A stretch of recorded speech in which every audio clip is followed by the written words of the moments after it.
Assalamualaikum warahmatullahi wabarakatuh. Baru-baru ini dalam bulan Rejab, lebih kurang 8 atau 9 Rejab, muncul seorang ustaz TikTok dengan nama Ustaz Lah yang menerangkan bahawa malam 10 Rejab adalah malam keampunan. Bagi sesiapa yang terlepas kapal terbang, ayuh kita tonton video tersebut. Ahad malam Isnin ini adalah 9 malam 10 Rejab, iaitu satu malam yang sangat luar biasa kepada kita. Jangan abaikan malam tersebut, kerana pada malam tersebut adalah malam keampunan dan malam di mana Allah Subhanahu Wa Taala akan memadamkan semua dosa-dosa kita. Kerana ulama menyatakan pada hari ke-10 di setiap bulan haram adanya kelebihan. Kalau 10 Zulhijjah adanya hari raya Adil Adha, kalau 10 Muharram adanya hari Ashura, maka pada 10 Rejab adanya hari keampunan dan Allah memadam segala dosa kita. Baiklah, daripada video ini banyak para agamawan yang jujur lagi amanah dengan ilmu mereka telah mengkritiknya bahawa menetapkan keutamaan pada malam 10 Rejab sebagai malam keampunan tidak memiliki dalilnya daripada Al-Quran dan As-Sunnah. Ustaz Lah juga dalam video itu kita dengar tadi, beliau berkata sebahagian ulama.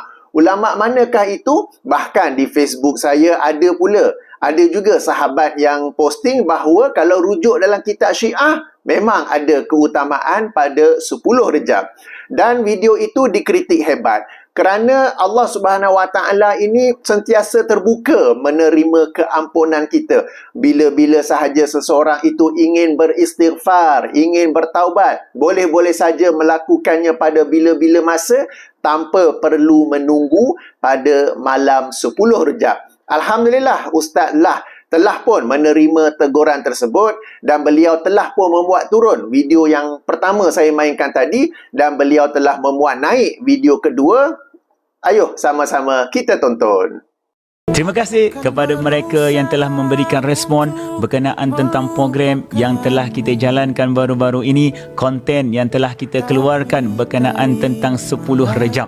Tujuan asal program dan juga konten itu dikeluarkan adalah untuk mengajak umat Islam agar memuliakan bulan haram, iaitu bulan Rejab yang telah kita ketahui akan kedudukannya yang tinggi melalui hadis baginda Rasulullah SAW serta ayat Quran yang telah diturunkan oleh Allah Subhanahu Wa Taala. Ya, Rejab itu mempunyai kedudukan yang tinggi, mempunyai rahsia yang sangat luar biasa di sisi Allah dan juga Rasul, tetapi khilaf kami adalah menetapkan kelebihan itu pada hari-hari yang tertentu. Maka saya ingin mengucapkan terima kasih kepada para asatizah, ilmuwan-ilmuwan yang telah menegur kami secara berhikmah. Allahu Akbar. Allah datangkan orang yang baik-baik untuk memberikan teguran, kerana dalam perjalanan ini kami bukannya maksum, kami bukannya orang yang sempurna. Dengan teguran ini percayalah, kami tidak akan berhenti daripada berdakwah.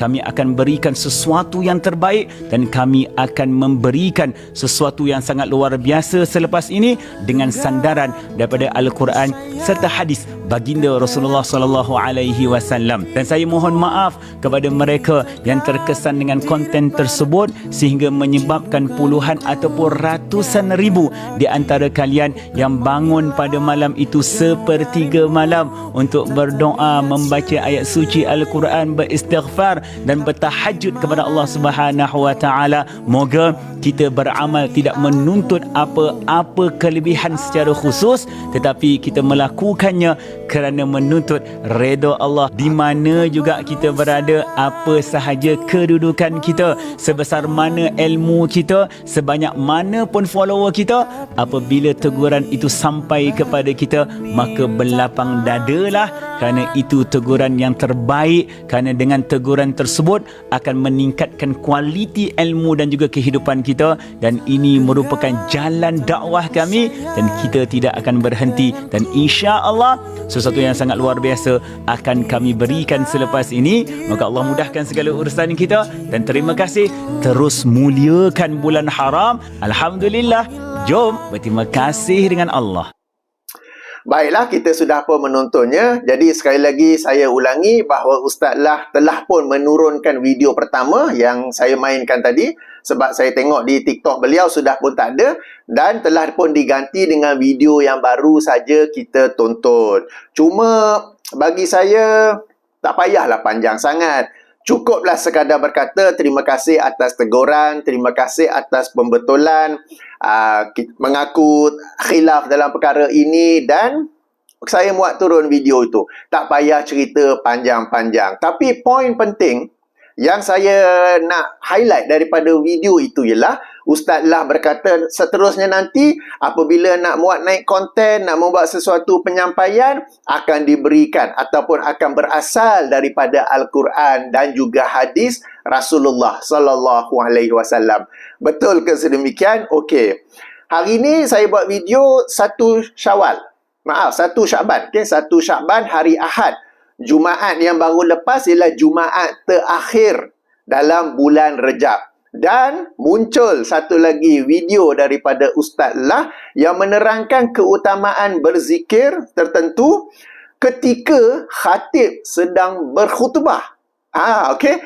Ketika khatib sedang berkhutbah sempena Jumaat terakhir bulan Rejab. Terkejut kita dengar tu kan? Ayuh kita tonton video tersebut. Kita dah masuk Jumaat dan ini merupakan Jumaat terakhir dalam bulan Rejab. Dan ini merupakan zikir yang telah diajar sebahagian ulama dengan lafaz Ahmadur Rasulullah, Muhammadur Rasulullah. Jom sama-sama tuan-tuan kita bacakan zikir ini ketika mana imam sedang membaca khutbah sebanyak 35 kali. Moga-moga Allah akan memberikan kepada kita nikmat dan rezeki sepanjang tahun ini seperti mana air Zam-Zam yang tidak pernah putus. Moga Allah mudahkan segala urusan, sebarkan agar kita mendapat kebaikan bersama-sama dengan zikir ini. Alhamdulillah. Jom berterima kasih dengan Allah.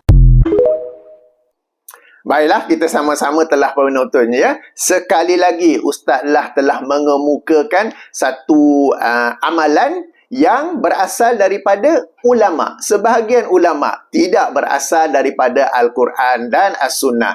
Nampaknya Ustaz Lah telah mungkir janjinya. Dalam video kedua saya mainkan tadi, ketika beliau mengaku khilaf dalam hal malam 10 Rejab itu, beliau kata nanti konten seterusnya, program seterusnya akan berasalkan ataupun akan memiliki rujukannya daripada Al-Quran dan As-Sunnah. Namun, beliau kali ini muncul dengan video yang daripada sebahagian ulama. Dan video ini, it is a no-brainer. Tak perlulah anda menjadi seorang yang bijak untuk mengetahui betapa salahnya amalan yang dianjurkan itu. Sebab apabila khutbah, kita ini dituntut untuk memberi perhatian, fokus dengar khutbah. Khutbah tu menarik tak menarik, itu masalah penulis khutbah itu.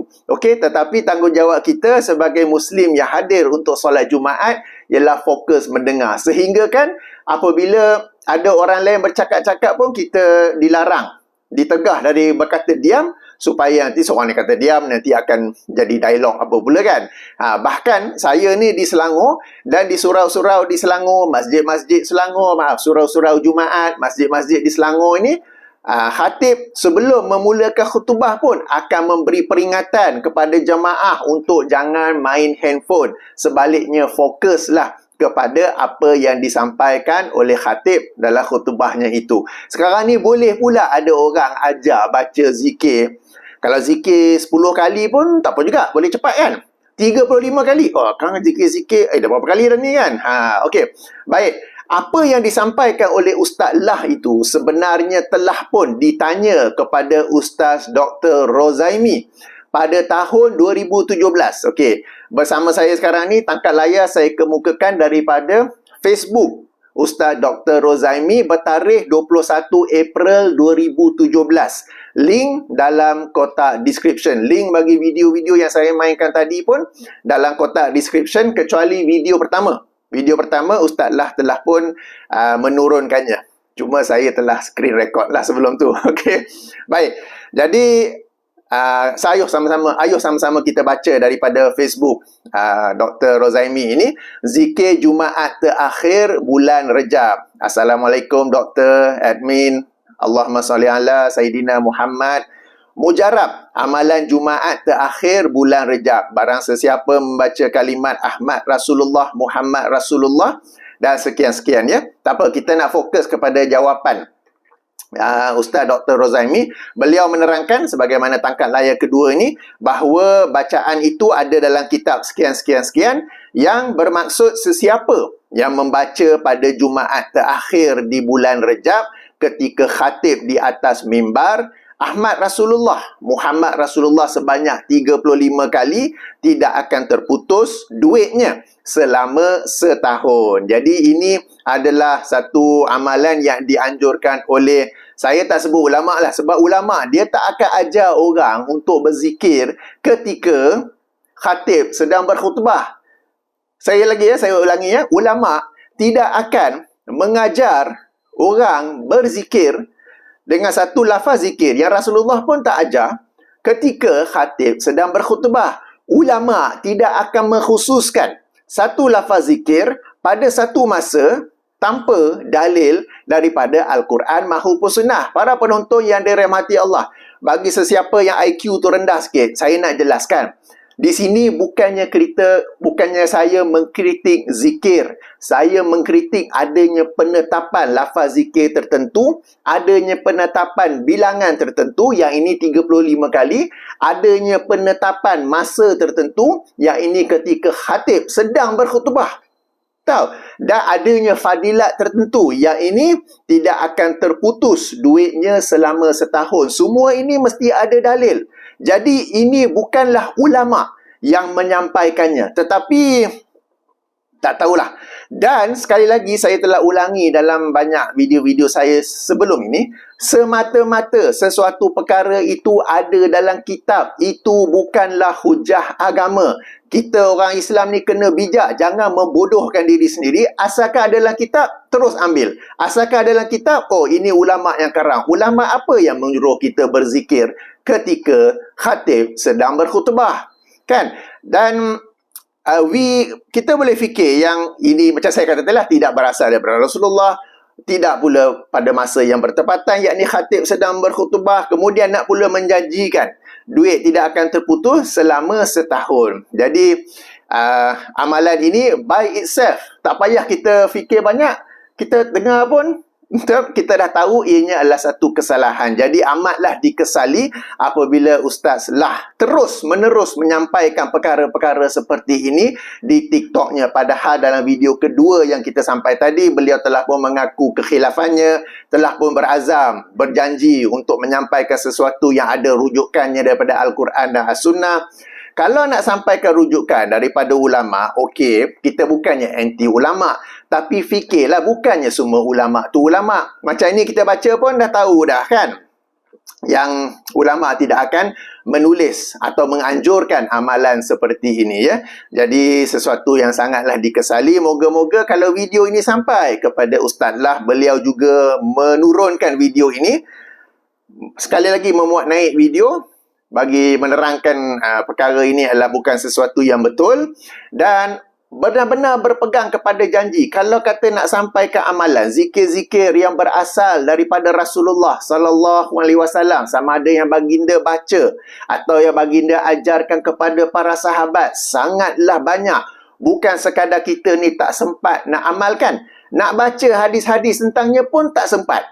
Lalu kenapa pula hendak difokuskan kepada amalan-amalan zikir yang kononnya berasal daripada para ulama? Dan it is a no-brainer, tak perlu menjadi seorang yang bijak, kita tahu bahawa terdapatnya kesalahan dalam anjuran zikir ini, ya. Moga-moga kita semua ni menjadi umat yang bijak lagi matang. Semata-mata ada dalam kitab, bukanlah hujah dalam agama. Hendaklah kita sentiasa menganalisa, mengkaji, dan apatah lagi macam kita dengar tadi, Ustaz Lah sebar-sebarkan. Tak apalah, saya tak nak banyak pula gitu kan. Okey, sebab kita patut nilai dan kita patut sebarkan maklumat bahawa jangan buat benda ni.